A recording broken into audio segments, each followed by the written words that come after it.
Kinukumusta niyo ako? Ito ayos lang naman. Hanggang ngayon, tinatama ang maling nakaraan. Patawad nga pala sa lahat na nasaktan at nasugatan ng mga salita kong maanghang. Pero ang magkaayos siguro wag na lang. Kung gusto niyo ng plastikan, wag ako, iba na lang. Ngayon binibigyan ng tiwala bilang na lang. Malamang baka madali na naman ang alamang. Kaibigan tumalikod, itinuring na kapatid. Kinalimutan, inalalayan ko siya sa pagtawid. Hindi mo dapat nagawin na sirain ang palihim. Ang taong nagturo sa'yo ng liwanag sa dilim. Kasama mo ng matagal, nagawa mong kagatin.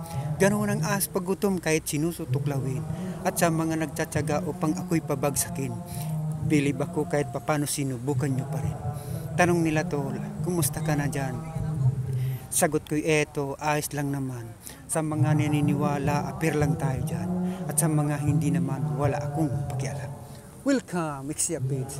Maligaya kong harapin ang una kong kabanata sa Exia Page. Ito ang yugto ng aking buhay, Exia Page. At akin ang kalimutan ang noon na nagi kong buhay. Mga nauna at nauli kong nakaraan. Maraming salamat sa inyo mga kaibigan. Salamat sa pag-unawa.